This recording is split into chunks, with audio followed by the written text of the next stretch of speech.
नमस्कार, मी श्वेता. तुम्ही बघताय TV9 मराठी. बुलेटिनमध्ये स्वागत.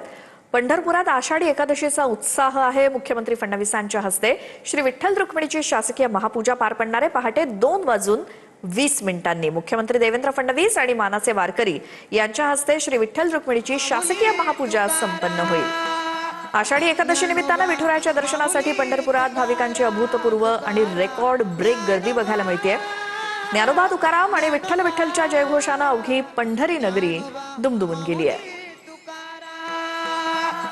ज्ञानोबा माऊली तुकाराम तुकाराम ज्ञानोबा ज्ञानोबा ज्ञानोबा माऊली तुकाराम. शासकीय महापूजेच्या आधी मुख्यमंत्री तसंच मुख्यमंत्र्यांच्या पत्नी, पालकमंत्री जयकुमार गोरे आणि इतर मान्यवर मंडळी या सगळ्यांनी फुगडीचा ठेका धरला. तर डोक्यावरती तुळशी वृंदावन घेऊन ज्ञानोबा माऊली तुकारामच्या जयघोषात आणि इतर अभंग गात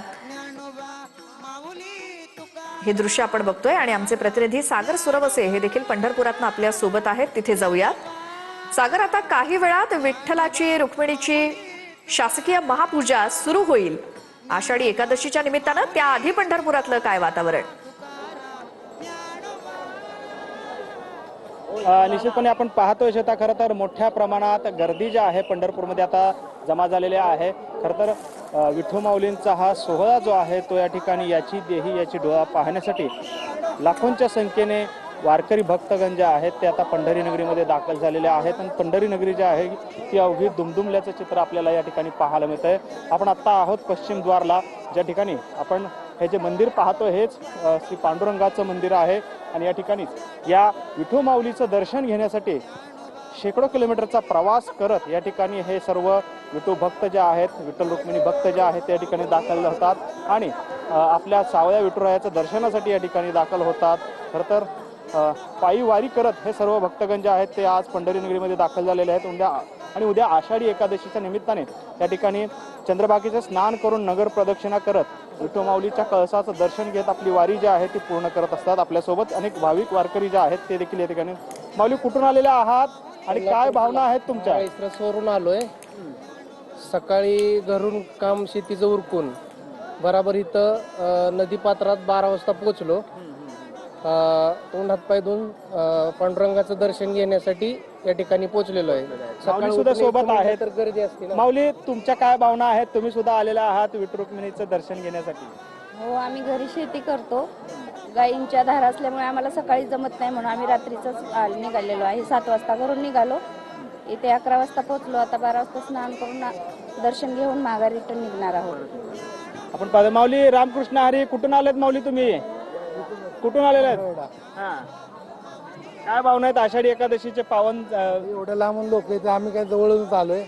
एवढ्या लांबून येतात म्हणजे आम्ही जवळ 4 वाजता हल्लो होतो, आता आलोय. रामकृष्ण हरी. माऊली, कुठून आलेले आहात तुम्ही? कुठून आलात तुम्ही आणि काय? पाटणवरून आलोय, भरपूर लांबून, चिपळूण तिकडून आलोय, कोकणातून आलोय आम्ही. काय भावना आहेत विठू रुक्मिणीच्या दर्शनासाठी आला? काय नाही, छान वाटतंय. विठ्ठलाचं दर्शन झालं, मस्त वाटतंय, मन प्रसन्न झालं. माऊली, कुठून आलात तुम्ही? आम्ही ठाण्यावरून आलो, मुंबई ठाणे. आणि आता मुखदर्शनासाठी आलेलो, पण खूप छान दर्शन झालं, पूर्णच दर्शन झालं देवाचं आणि आम्हाला एकदम बरं वाटलं. आपण पाहतो या ठिकाणी खरं तर अनेक माय माऊली ज्या आहेत त्या या विठुरायाच्या दर्शनासाठी आलेल्या आहेत. माऊली, कुठून आलात तुम्ही? काय भावना आहेत? कुर्नवाड्यानगर एकदम छान वाटतंय. कुर्नवाड्यानगर एकदम प्रसन्न वातावरण. माऊलीच्या एरियात आलं की आम्हाला एकदम फ्रेश. आता ही जर संध्याकाळ असेल तर आम्हाला दिवसासारखं वातावरण वाटतं, एकदम फ्रेश. पाऊस पाणी पडावा. शेतकरी आम्ही मोहोळवरून आलेलो आहे, पण सोलापूर जिल्ह्यात पाऊस नाही. शेतकरी मात्र काय झालं माहिती आहे, हवालदिल झालेला आहे. पाऊस पाणी नसल्यामुळे दुःख आहे. तर विठ्ठलाने एवढं करावं की पाऊस पाणी सर्वांच्याकडं, म्हणजे शेतकऱ्यांचं हे करावं, पाऊस पाणी. आपण पाहतोय. रामकृष्ण हरी. माऊली, कुठून आलात तुम्ही? खडक वाचला. काय भावना आहेत आज इथं मंदिराच्या दर्शनासाठी आलेला आहात विठू रुक्मिणीच्या? विठुरायाचं दर्शन झालेलं आहे आणि विठुराय आम्हाला पावलेला आहे. फक्त आता शेतकऱ्यांसाठी चांगल्या योजना आल्या पाहिजेत बस, आणि पाऊस व्यवस्थित झाला पाहिजे. आम्ही शिर्डी राहता तालुका धनगरवाडी येता आषाढी वारीला काय भावना आहे? धनगरवाडीचे आम्ही आमची इथं सप्ताह आहे मोठा अखंड हरिनाम सप्ताह. आपण पाहतो या ठिकाणी मोठ्या प्रमाणात वारकरी भक्तगण जे आहेत ते आता विठुरायाच्या नगरीमध्ये दाखल झालेले आहेत आणि आपण पाहतोय खरं तर संपूर्ण ही विठुरायाची नगरी जी आहे ती भक्तांनी फुललेली आपल्याला पाहायला मिळते आणि या ठिकाणी जिथवर आपली नजर जाते तिथवर हे सर्व विठू माऊलीचे भक्तगण जे आहेत